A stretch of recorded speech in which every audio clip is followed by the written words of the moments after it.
China conducts live fire drills and sends nuclear bombers in their latest harassment of Taiwan.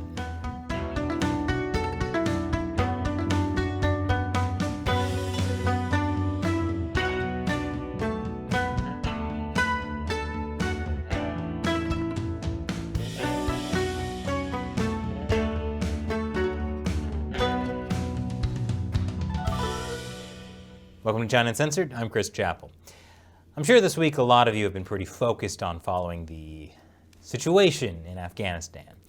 So you may have missed that China was conducting live fire drills near Taiwan. According to Taiwan's defense ministry, 11 Chinese aircraft entered its air defense zone, including 2 nuclear-capable H-6K bombers and 6 J-16 fighters. A senior official familiar with Taiwan security planning told Reuters that China's Air Force had carried out a capturing air supremacy drill. The drills happened somewhere here, between Taiwan Island and the Taiwanese Pratas Islands. Some aircraft also entered the Bashi Channel, a strategic pass that leads to the Pacific. China has been constantly harassing Taiwan with military incursions into Taiwanese airspace. A senior Taiwanese official told Reuters that, in addition to seeking air supremacy over Taiwan, they have also been conducting frequent electronic reconnaissance and electronic interference operations. That's a fancy way of saying China is trying to learn how the US, Japanese, and Taiwanese military communicate, so it can jam transmissions. That way, the US and Japan won't easily be able to coordinate with Taiwanese forces in the event of an invasion. So the question obviously is, why have the live fire drills now? Well, according to the statement by the PLA, it's because the US and Taiwanese forces have repeatedly colluded in provocation and sent serious wrong signals, severely infringing upon China's sovereignty and severely undermining peace and stability in the Taiwan Strait. Which is a fancy way of saying, because we felt like it. Earlier this month, the Biden administration approved a $750 million arms sale to Taiwan, including the howitzer artillery system. This is a continuation of large-scale arms sales to Taiwan, started under the Trump administration. That came to $5 billion in just 2020 alone. But there's another likely reason for the timing of these drills.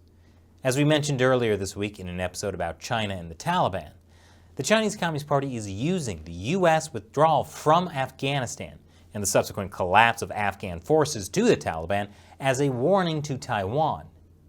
That came in this editorial from my favorite Chinese state-run media, the Global Times.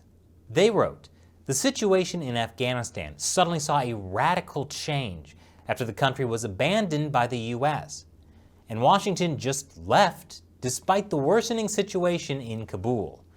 Is this some kind of omen of Taiwan's future fate? From what happened in Afghanistan, Taiwan should perceive that once a war breaks out in the Straits, the island's defense will collapse in hours and the U.S. military won't come to help.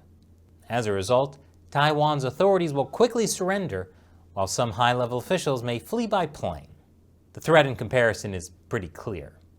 So by holding live fire drills, including nuclear-capable bombers, the Chinese Communist Party wants Taiwan to start doing the calculations, rely on questionable U.S. support, or make a deal with the Communist Party now. This is actually the message the Chinese regime has been sending throughout Asia since the Scarborough Shoal incident in 2012. The Scarborough Shoal is here, very close to the Philippines, but also claimed by China. Filipino fishermen have been using the shoal for generations, but in 2012, China sent its maritime militia to the shoal to occupy it. Now, the U.S. has a mutual defense treaty with the Philippines, and when it started to look like China and the Philippines would actually come to blows over the shoal, the U.S. had to step in. Under President Obama and Vice President Joe Biden, the U.S. brought both sides to the table and got them to both agree to leave the shoal. The following week, the Philippines ships left the Scarborough Shoal and returned home. The Chinese, however, stayed in the area. And then the U.S. did nothing. China still occupies the Scarborough Shoal to this day. It was shocking, even to the Chinese regime. It looked as if the US couldn't be counted on to defend its allies against China. And so the Chinese regime began what it calls the Scarborough Model.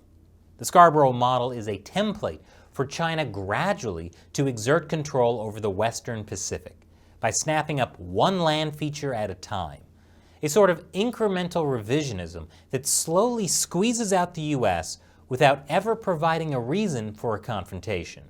That's when China accelerated building these man-made islands in the South China Sea. The US told China to stop. They didn't listen. So the US said, okay, fine, just don't militarize them.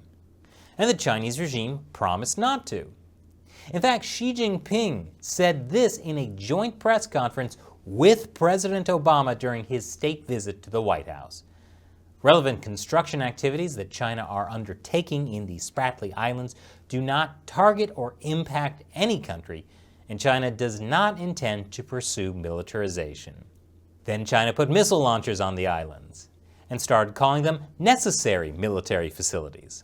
The Chinese Communist Party knows a war for Taiwan would be a disaster for China, which is why there's a propaganda campaign, backed up by frequent military incursions into Taiwan's air defense zone. China wants to convince Taiwan there's no hope of winning, so they will surrender without a fight.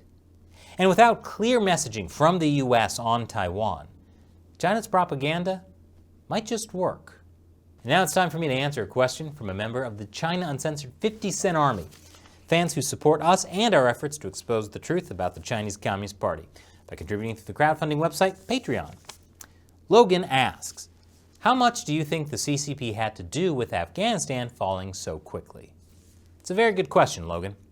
A few weeks ago, Chinese officials met with Taliban leaders, and the CCP has certainly been using the US failure in Afghanistan as a propaganda boom, as I talked about earlier.